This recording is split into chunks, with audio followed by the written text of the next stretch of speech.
They called him Hollow Thomas in the village, a man with an unending hunger. It was whispered that a demon lived inside him, one that gnawed at his insides, turning his stomach into a bottomless pit. Some believed he was cursed, others swore it was just madness, but everyone feared him. Thomas had been a simple man once, with a family, a farm, and a peaceful life. But one winter, a terrible famine swept through the village, and food became as scarce as sunlight during a storm. In those lean, desperate months, people died of starvation. Thomas watched his own family suffer, their faces growing gaunt, eyes hollow and skin pale. He would wander the cold forests, looking for scraps for anything edible, but he returned each night empty-handed. It was during one of those hopeless nights that he first heard the voice. "They are all going to die if you don't feed them, Thomas, but you don't have to starve. You can end your suffering." The voice was soft and soothing, slithering through his thoughts like a coiled snake. And with every word, it sank deeper into his mind. Desperation overpowered him. The hunger clawed at his insides, unrelenting, a weight so great he felt it might tear him apart.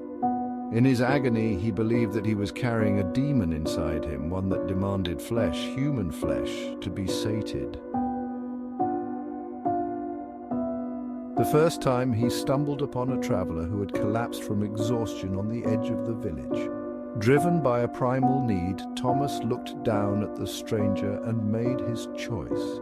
He remembered the heat of blood on his hands, the taste that made him sick yet compelled him to take another bite, and then another.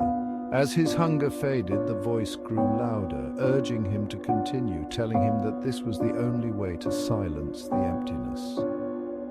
Days passed, then weeks. Rumors began to spread in the village about bodies found in the forest, hollowed out, bones stripped clean. People whispered about a demon in the woods. Soon, the villagers started to keep their distance from Thomas. Children stopped playing near his farm, and neighbors who once greeted him now avoided his eyes.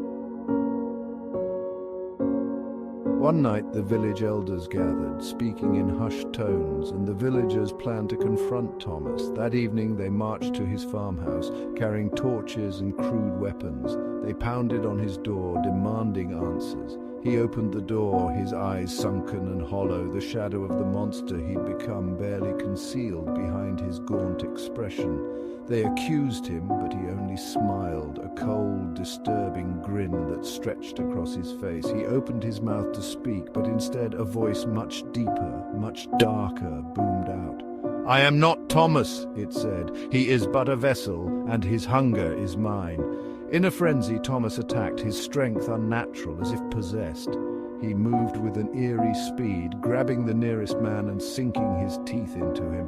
Screams echoed through the night as the villagers fled, but Thomas pursued, his hunger relentless. He was no longer just a man, but something twisted and evil. By morning, only bloodstains remained on the ground near his home, and Thomas had vanished into the forest.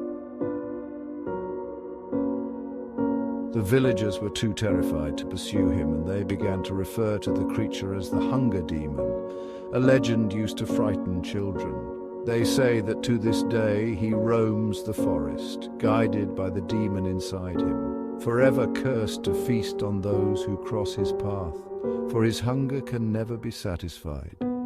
A whisper of his story still travels, warning any who dare venture too close to the forest at night. Stay away from the woods, or the demon inside Thomas will find you too.